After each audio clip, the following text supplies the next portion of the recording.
Good early Saturday morning, YouTube world out there. Sorry for my absence. I've been gone a little bit, but I got some more projects to work on, so here we go. Today we are going to be doing the front DRLs in the LED style to kind of match the rear end here with a little LED strip. They are blacked out. It seems like a pretty straightforward install.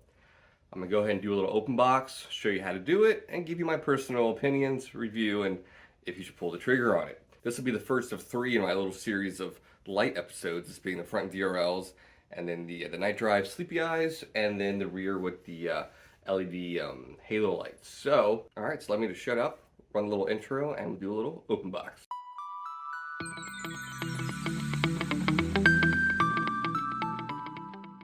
Alright, here's how they come right here. This came pretty quick. It was about 6 days. The night drive, sleepy eyes take some time. I've not ordered the rear ones yet, but those should be pretty quick. And like I said, these are an LED replacement. Maybe I didn't say that, but yeah, these are all LED. Now, it does say in the instructions that it comes with little load resistor, but I already do have the hyper flash installed under the dash, so I'm not sure if I'm going to need it. I'll install it without it, and if I still need it, I'll throw it in. So, let's see what we get. Here's the main housings themselves, and here are the hyper flash resistors. Again, I'm not sure if I'm going to need these, but I have them just in case. You got pretty stout, pretty good weight to it. Feels like quality. There's one unit right here, and as you can see, the lights themselves are already encased inside the housing. There's no actual bulb for this. There is, but you don't actually use it or touch it. These are going to plug right into the back of your old lighting receptacles where the bulbs would go. Very similar to the Eagle Eyes I did on my C6. Just very painless install. And looks like the little hyper flash module will go right there if I need it. I did these when I first bought this car with just some upgraded replacements. Very easy job to do. On this guy itself, there's 2 bolts, and then there's a cover that has like 5 bolts total. Not too terrible a job at all. Show you up close here what you get. That is very satisfying. I believe it's going to go like this. Yes, this should be the front driver's side, if I'm not mistaken. That would make sense. And then the other one right here, of course, you get 2. And then there was one piece of literature, 2 pieces with instructions. One's just saying you're going to need the little adapter with the hyper flash. We'll find out. And it says if you send your photos, the next 15% off of a next purchase, which is pretty cool. And I've got a QR code right there if you need install help, but it should be pretty easy. I don't think we're going to need any help with this guy. So I've already got the driver's side taken out, the old one. I'm going to go ahead and finish up that one. So when I show you the one on the passenger side, I'm going to zip right through it with no hiccups. So I'm going to go ahead and shut up with this portion. I'm going to do the drive side real quick, show you that looks, and I'll walk you through the passenger side. All right, driver's side all wrapped up. Took about 15 minutes. And honestly, the hardest part was just kind of feeling around, getting the new connectors in. You got to kind of use one hand. It's kind of a pain, but that's probably the hardest part. On the other side, I'm going to make sure I do the connections first, then throw it in. To do this job, you're just going to need, what is this, a 10 and a 7 millimeter. You're going to undo 5 bolts. One over there,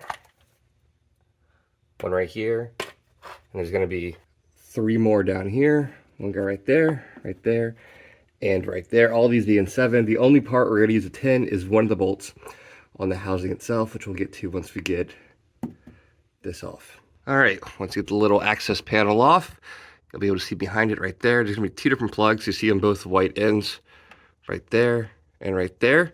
Just go ahead and take those out of the housing and move those out of the way. And then there's going to be 2 bolts holding that guy to the car, and there is a little spring deal that goes on top. This one on this side had actually fallen out. It was just hanging out right down here, which is awesome. I'll show you how to put that back on once we get there. Actually, see that little tab right there, that little notch? That's actually where it's supposed to go. Let's go ahead and get the little lighting receptacles out, and we'll go from there. All right, that little bolt right there in the middle of your screen, that's a 7 millimeter. And there's one further back up in here. You can't see it. You gotta kind of feel for it. If you have enough dexterity, you can just kind of feel and do with your hand. That's what I did on the Other side worked fine. If not, he could take probably off one of the intake screens in the front, get through it that way. But again, if you are good with just feeling around and guessing, you can get it with your hand. Not terribly hard. And again, that one's a 7, and the other one's going to be a 10. So let's go ahead and get those out real quick. All right, real quick correction. It's actually that bolt that connects to the car, and the other 10 in the back. Then it comes out. My bad. All right, at this point, you got to remove this little housing bracket deal that's going to connect to the car. It's going to be 2 bolts. One I already took off, and then one right there. And we're going to transfer it to the new one right here. Easy day. And bam, just like that. It's ready to go back in the car. And again, I recommend trying to put the connections on first and then putting it back in the car. I had a real tough time on the other side. And also, so it's going to go like this in the car. And when you feel around, this is the way on the other side, the 10mm, which you're going to be looking for. And the other one is right there. That one's super easy to get to. It's going to orient just like that inside the car, this way forward. So let's go ahead and place it back in there. Oh, before I forget, that little spring, let me show you where that connects on the inside. All right, up inside the car here, see that little guy right there? There's a little hole in the middle of that, and that little spring is going to connect to this little doodad right there. It's going to come around it, and it kind of keeps it secure in place. Kind of a weird design, but I don't know, it is what it is. All right, we're all wrapped up. I haven't buttoned up all the covers underneath yet, just to make sure it works. It looks good, looks sharp. This side was much easier for some reason. I guess because I'm right-handed, I'm not really sure.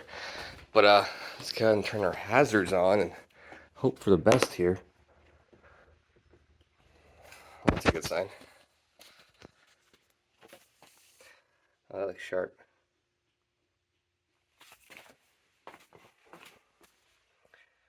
Boom. All right, let's see if the running light portion's working here. That's bright. Oh, that looks good. Looks damn good. I am very happy with that. Damn. All right, let me go and get this thing buttoned up, back on its wheels. I'm gonna back it out in the dark and show you guys one more view of this guy. All right, so it's like 2 in the morning. I'm sure my neighbors hate me. But no, that looks really sharp. Hopefully it's turning out pretty good on camera. Very, very happy with that. This is gonna look so good when I have the laser tail lights as well. Let's match those guys back there. So, all right, I'm gonna go ahead and kill the car because it's late and it's kind of loud. But hopefully you guys appreciated this, and I'll see you guys early next week for a fun little video. Mark out.